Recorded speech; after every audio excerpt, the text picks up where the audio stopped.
jiru iddoo hunda barbaadamu tasumaan argamu.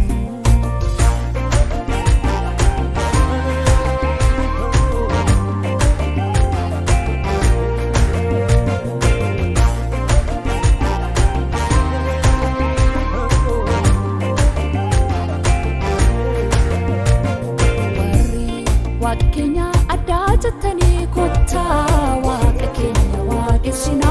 Warri kan akka isaan jiru jettanii kottaa waaqa keenya waaqessina.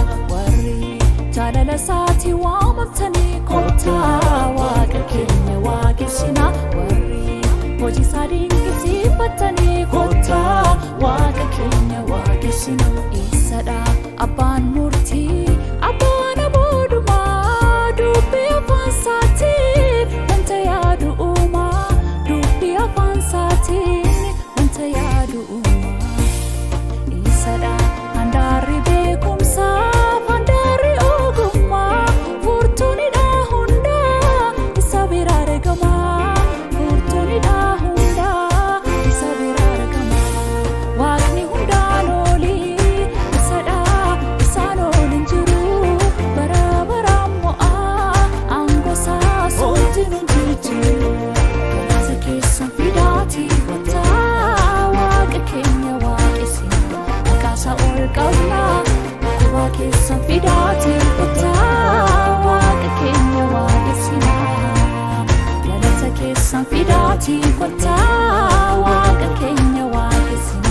Maqaasaa ol qabnaa qubaa keessan fidaatii kottaa waaqa keenya waaqessina.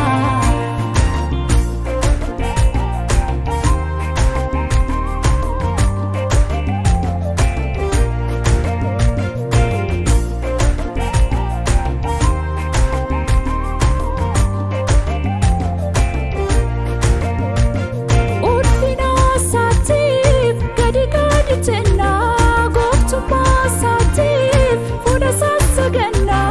Teessoo isaa marsinee galataan faarsinaa. Waaqni akka isaan jiru olola isaa qabnaa. Gammachuun isa waaqessinaa. Kottaa waaqa keenya waaqessinaa. Kottaa maqaasaa ol qabnaa. Hundumatti lallabnaa.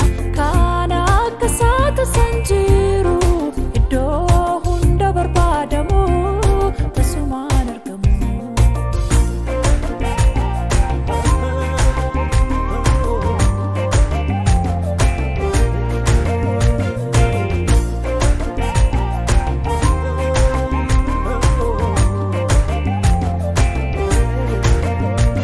Oolmaanuu oliif galata finnaa fi gargaarsa isaa hedduuf ulfina laannaa fi kunuutti xinnaataa hojii isaa ningitu. Arrabni hundinuu tola isaa dubbatu. Jilbisi isaa jilbeenfatu.